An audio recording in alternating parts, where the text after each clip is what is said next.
final term has started. The students of number 44 test pilots course can fly all the school's aircraft. Now to gauge them for what they are, weapons of war. Okay, what we're going to do on this exercise is we're going to assess the Jaguar inertial system. And we're going to assess it for its operational aspects. Right? And that's what you've got to start right from the beginning thinking. This is an operational aircraft, its job is to go to war. Your job is to assess the aircraft. How well can the operational pilot fly it? How well can he use it? How well does it help him to find small targets and to drop the weapons on it? That's the game we're in today. All the students have flown the Jaguar on the low-level navigation exercise with a tutor. Now they are to fly it on their own as a test team. Two of the syndicate, Les Evans of the RAF and Nick Coulson of the Royal Australian Air Force, are going to look at the Jaguar's inertial navigation and weapon aiming equipment at high speed and minimum height. Today, Les is the pilot, with Nick his observer in the rear seat. The exercise is not a test of their ability to fly the Jaguar, that is now proven, but to assess how well the guidance system performs under simulated battle conditions. Their Jaguar, XX-145, begins to roll along the long Boscombe Down runway for takeoff on the low-level exercise. When it is completed, the student test team must make a formal presentation of their findings.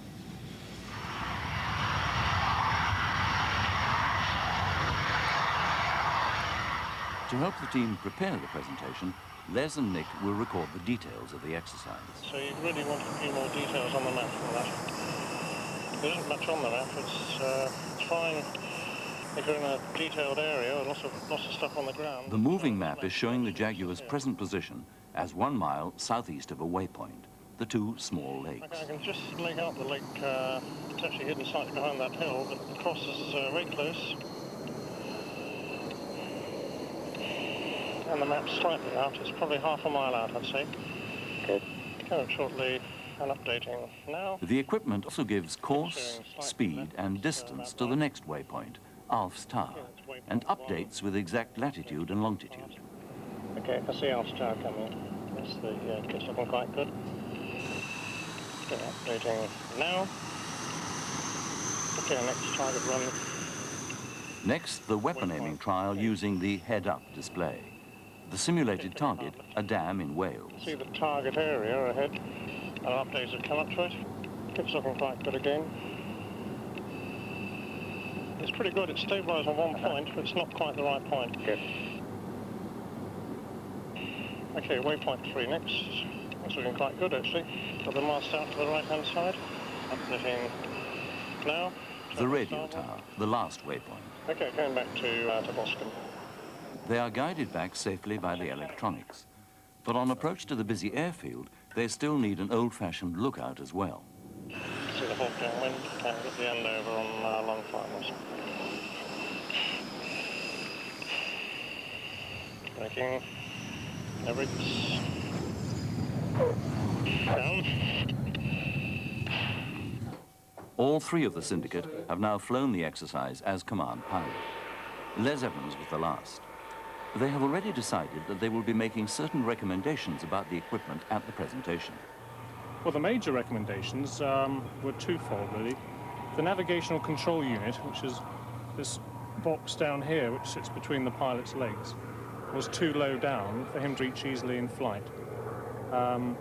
When he's flying at low level, his eyes really want to be outside the cockpit, looking up about this level, and the navigation control unit is set way down here, and to look at it, he needs to actually look into the cockpit and reach forwards to operate switches on it, which he must do in flight at low level, which is not desirable. One of the other recommendations that we made was this WAMS panel, the weapon aiming mode selector over this side. We found a little hard to operate because of the size of the buttons. We found that with a gloved finger, you still had to look at the panel and make sure you press the right button, because it's quite easy to operate the wrong button. The labelling's not terribly good, and in a high workload situation it was reasonably easy to make mistakes. The point was the field of view of this head-up display, which is basically... Serge is criticising the head-up display. But wouldn't Jaguar squadron pilots have noticed the same defects? I think operational pilots are equally well aware of the limitations of the system. because they are using these every day and they're fully aware that that panel, for example, is in the wrong place. It's far too low. I'm sure all the Jaguar pilots are aware of that. I think what we're taught to do is not just to say it's in the wrong place, but explain exactly why it's in the wrong place and exactly what aspect of that panel is used in flight, so that subsequently people can say, well, we won't move necessarily the whole panel, we'll move these switches from it. And it's that sort of analysis that we're trying to be taught here. Working in the ground school, the 3 student test pilots begin writing up their first 30-minute presentation. They will have to deliver it before a highly critical and knowledgeable audience of tutors. But I understand that we don't have to do that. It doesn't matter whether you've got, They know that every detail of the presentation must be beyond reproach. But there remain other duties to be fitted in. For example, the visit to British Aerospace at Hatfield, one of several such trips to industry and service experimental establishments at home and in Europe. The visits are popular, and already the students are looking at prototype aircraft with different eyes, the eyes of test pilots. And after that, leave them. If you see a fighter pilot in a transport aircraft, he's always very high. Mirko Zuliani and Serge Aubert, after 2/3 of the course, are now skilled enough to be able to constructively criticize aircraft. Looking at this aircraft, I mean, I could see this as a good replacement type thing for the Hercules. Yeah, but right. That's going to be no great problem, though, is it? Certainly not. The track of the landing gear is larger than the Hercules. The students are encouraged to discuss technical details on equal terms with the company test pilots and engineers. Right hand doesn't matter. So you've only got to keep one door on the shelf rather than 2. The reason for the visits is to let service test pilots get some idea of developments in the aircraft industry. On the other hand, it lets the constructors meet the military test pilots of the immediate future. Back at Boscombe Down, the Lynx is prepared for an exercise suggested by JT from Singapore. He wants to see how the helicopter handles with autopilot AFCS failure. I'm going to simulate stick trim failure. Okay, well, with the AFC failures then, the AFCS failures, what sort of things are you going to be looking at? What are you going to be assessing when you fail one of the lanes? But Mike Swales, the principal helicopter tutor, wants further details. Lane failure means failing entire sections of the equipment. Now, you're just doing single lane failures, or you're using, you're going to evaluate the aircraft with a total AFCS failure? I'm going to do both. The visor JT is wearing prevents him seeing out of the aircraft. He can only see the instruments. He must fly by them. Mike Micklejohn and Bob Horton are to fly with him. The object of the flight is to see if the Lynx can be controlled on instruments alone, without the autopilot, yet still remain suitable as a VIP transport. Try and disengage your AFCS using the AFCS cutout. Okay, I'm simulating a double link failure by inadvertently... The autopilot is disconnected. Okay. Here I am, controlling the aircraft pitch. What's happening now is he's flying the aircraft purely without any stabilization on it at all. It's just a raw helicopter apart from hydraulic assistance. And the aircraft getting a bit uncomfortable in the right. From a qualitative point of view in the back here, as you failed it, it was quite a lurch. I mean, imagine you're a royal person and you're sitting in the back, not really know what's going on, with a gin and tonic in your hand, and suddenly that happened. The exercise is typical. The students are now evaluating aircraft and flying as test pilots, all very different from their past squadron experience. What we're now looking at is areas of grey where we're asking these pilots to change their philosophies, that we're not asking them to do a good job with the aircraft, which they had to do when they were a squadron pilot. We're asking them now to almost forget about that aspect of their training, to unlearn that. Now they have to say, look at the pure aircraft, look at the way it handles, the way it performs, and ask themselves, can it do the job? Not can they, the test pilot, do the job, but can the aircraft do the job? We put the students onto basic aircraft to take away the learning process of learning to fly the airplane. Because it's a short course, we can't give them 3 or 4 hours practice on every aircraft they fly. If they go onto an aircraft like the Chipmunk, then they can get into it, and within a few minutes they can fly the airplane, and then that can become the second nature, and they get on with actually testing it as opposed to just learning to fly it. The exercise is called pilot's assessment. For the first time, students are testing a complete aircraft. Robin Tiedemann, away from Boscombe Down, is checking an army chipmunk at Middle Wallop. It's a typical trainer of the 1950s. But Robin is to look at its handling in terms of today's requirements. I'll give him 1 hour just to assess its handling qualities. What will you be doing? Taking it through a typical student profile and assessing its qualities in terms of handling primarily to see how it behaves. As well as that, we're looking at any areas which might prejudice the safe operation of the airplane.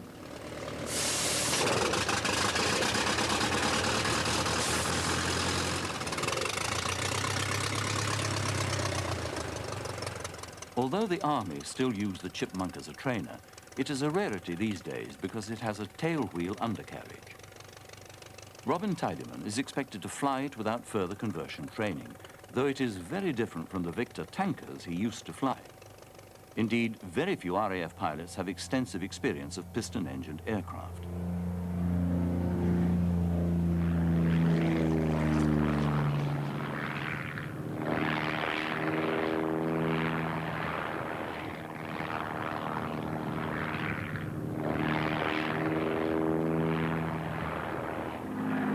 Robin climbs the chipmunk to 3,000 feet to begin his handling tests. At Boscombe Down, he has been trained to set aside his considerable experience and to put himself in the position of a nervous student on his first solo. A steep 360-degree turn. Robin notes the precision and harmonization of the controls, the hallmark of a good basic trainer. No vices here.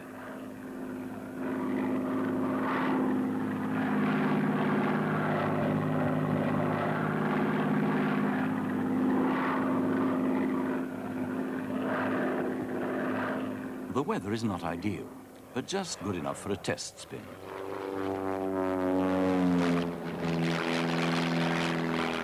No vices here either.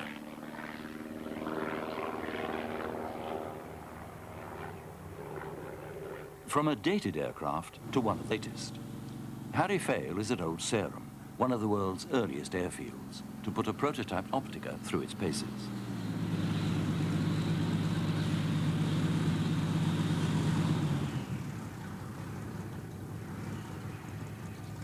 Writing forms an indispensable part of all test flying. Harry begins by plotting the Optica's turning circle.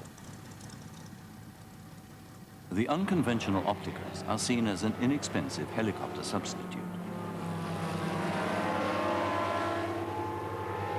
However, James Giles' brief is held against the background of a recent fatal crash. Okay, part of this test will also be the accelerated stalls. Yes. Because being on the scene again, the pilot might be in a tight turn, looking outside the cockpit, not concentrating on his instruments. And I want to check out what information he gets from the aircraft behavior that he's approaching the stall. You're obviously aware there has been an accident. Yeah. Obviously, we don't know why at the moment, but it was in that sort of maneuver, and that's the sort of thing you need to check on aircraft like this. Bear in mind what it's going to be used for. So I presume this will go on to the accelerated stall. Yes, accelerated stall comes a little bit later. Harry has prepared the cards for each phase of his test flight. On these, he will jot down the data for his Optica report. I will look there. If the pilot is able to put in a certain amount of angle of bank and can leave the controls free, because he might have to take pictures, certainly, you know, or just looking around doing something else with his hands. Exactly. In other words, he's looking at the ground. What is the aircraft doing when he's not in a closed loop situation? First thing is flying off grass. Have you actually flown off grass before? Right. It'll be the first time. Right.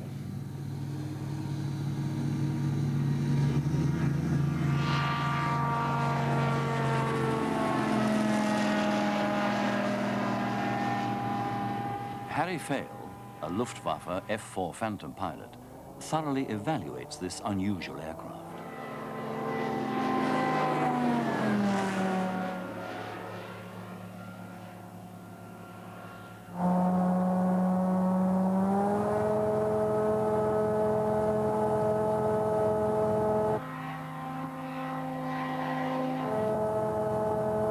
On the test pilot's course, simply flying an aircraft, however well, is not sufficient.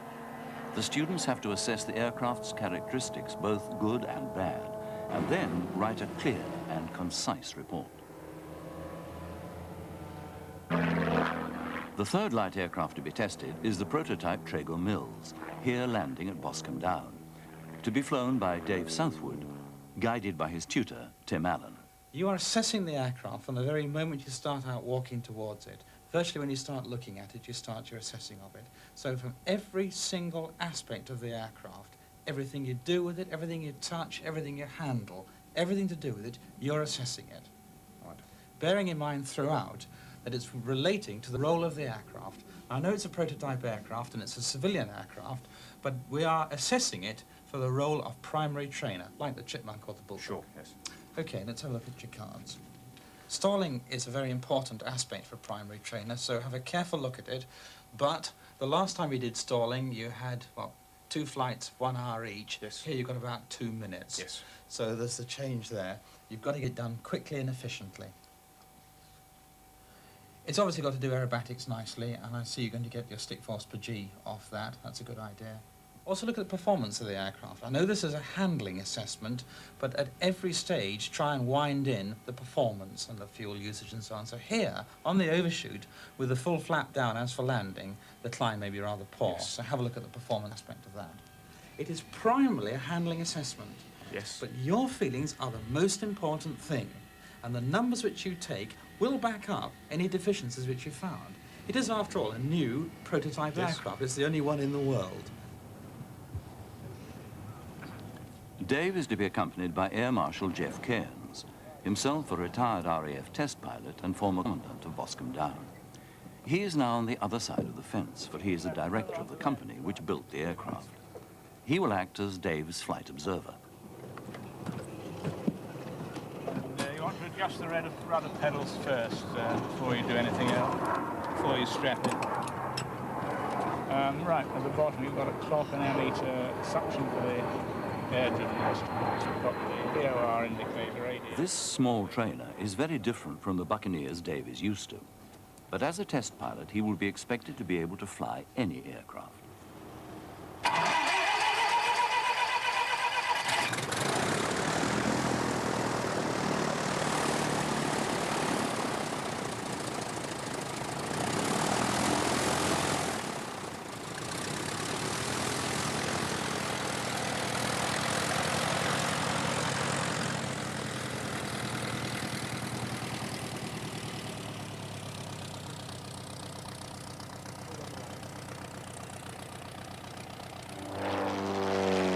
This pilot's assessment, like the others, has to be completed in 1 hour. Not really long enough to test a brand new aeroplane. To help with his report, Dave has the usual voice recorder. Going license 3, 2, 1, now. And that's a second to the right.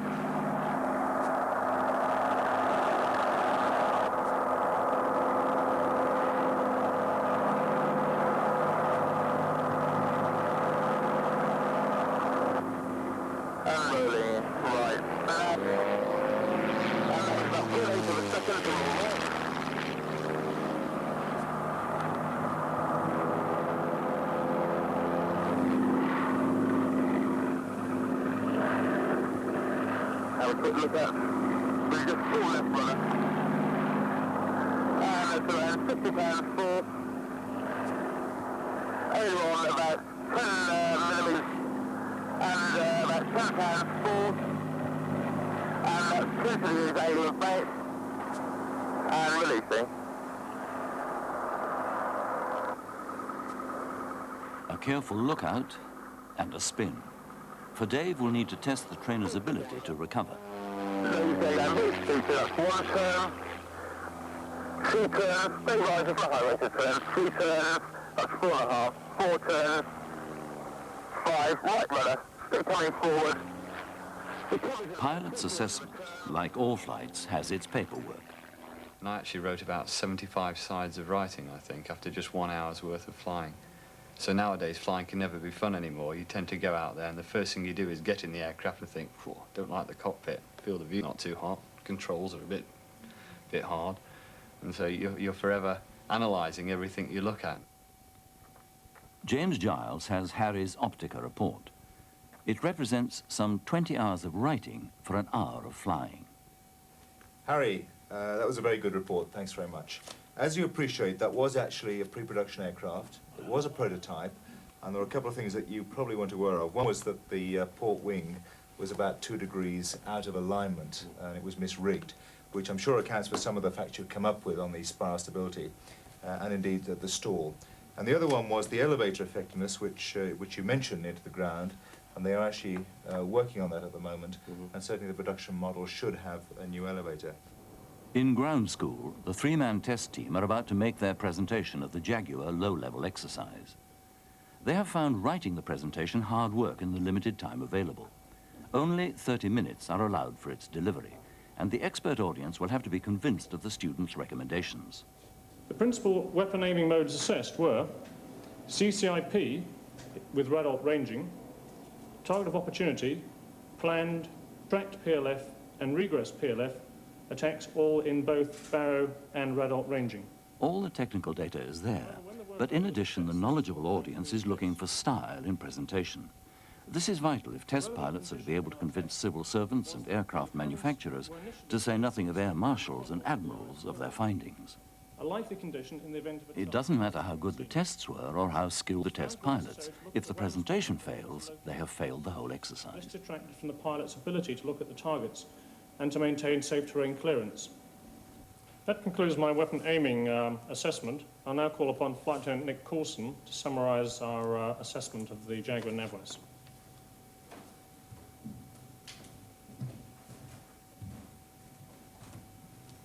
Thank you, Les. In summary, we found the NavWest to be a reasonable aid overall. However, there was a lot of room for improvement. Specifically, the aircraft must not be released to the low-level bombing role. The staff make their notes for the critique which will follow. One point is already clear. The VA's, visual aids, are certainly not flowing as they should. Okay, this is the actual position of the pilot's eyes when he sits in the cockpit. You can see on this slide that the PCP underneath the head-up display is almost completely hidden. This is due to the fact that pilots now enabled, in order to see the head-up display correctly, are... There is some sympathy for the French student, Sir Jobert. It's not easy to lecture to experts in a language not your own, and that will be taken into consideration when the presentation is marked. Satisfactory, and we recommend that these main switches should be positioned in a pilot's field of view. There are a number of further recommendations included in the report. Thank you for your attention, gentlemen. That concludes our presentation. The 3 students withdraw to allow the staff to discuss and mark their presentation. The marks are out of 10. Right, start from the top. The timing, I made about 2 minutes over, so we'll give them an 8 for that. The VAs, relevance and quality, what do we think about those? I thought some of them were a bit fast the way they were put up, and also when at one point when Nick was trying to point out switches, he was waving the pen over. I wasn't sure whether he knew where they were either. So I think they could have made better use of their VAs. Yeah. They had most of the things there. They had most of the conclusions right, though I think they overstated some. On the weapons aiming side, it didn't come over clearly. Likewise, on the nav side, I thought, for example, the nav system accuracy was awfully poor slide. Can I take on that one? 6 again? Well, difficult. I'm going to say 5 myself. I don't think that they display to me an overall knowledge of the system, taking it across the whole of the group. Serge was very quiet. I could hardly hear him, and it went off at a high rate. Was difficult to understand sometimes. And Les actually read his script, which is what I would expect, but he didn't know his script, which meant there was no eye contact with the audience, and it was fortunate that we could take our eyes away from him and look at the slides. Otherwise, you know, we could have had somebody in the corner reading it from a book, really. They didn't put things into context. They didn't explain why. They'd suddenly come up with a conclusion, and there was no lead-in, no build-up to it. I think mine is a generous 5 on that. Yeah, I certainly have a 5 for that. Yes, I'll agree with that. The B syndicate did pass, just. But how did they feel about the low marking of their presentation? Well, that presentation, in fact, was quite rushed. We only really had 3 days when the three of us could get together. And those days were fairly busy days. We were already flying anyway. So I think you could say that we actually prepared that presentation on about 2 or 3 nights, which is part of the reason why it was a bit of a shambles and things weren't actually as well coordinated as they should have been. A Chinook lands at Boscombe Down for an exercise with a difference. Yeah, whether we need it or not, we do it every year. Often it gets cancelled due to weather, and we have a very narrow bracket because if we don't get it in today, we'll probably have to cancel because we can't afford the extra time. But I think the guys enjoy it, so we'll see what happens. This is my first time in the sea. I'd rather do that than land on land for the first time. You jumped before, sir? Yes. About 13 times. Do we have to do it? Is there any way? Bit of fun. Why not? It's part of the course. Has anybody changed their mind in the aircraft? Shall we say they will be guided out of the aircraft and assisted? It is the annual parachute jump into Studland Bay. The jumps are made from 1,000 feet, at which height the Chinook is only just clear of cloud.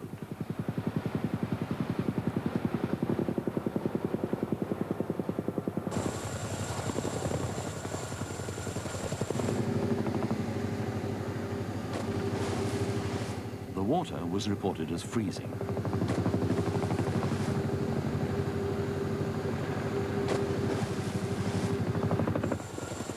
The jump is voluntary, but nearly all the test pilot students and staff took part.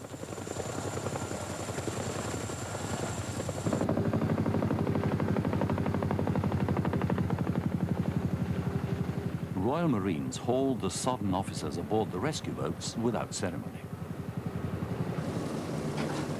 Right, sir. Ross, can you spread your bag out, Jane? Is there a better way in than that? No, it's always a door. How was it? Oh, it's tremendous. It's the sort of thing every BBC filmman should do. No, not again. Did you enjoy it? Excellent. Super. What was the best thing about it? All of it. Being sick in the airplane. Yeah, being sick on the way down, I think, was the best bit. Good game.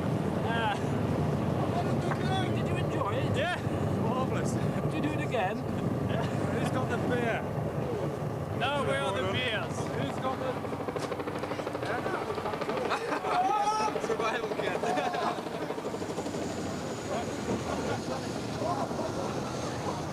This is what I've been waiting for. What do you say? Just over the edge, that was all there was to it, really. Up the edge. What HQR do you assign to that one? Well, I would say it's got negative NV. Dave Southwood, ever the test pilot, awards the parachute handling marks. Control, not bad. His next flight will be very different, for he and the other students will be test flying modern military aircraft that they have never before flown.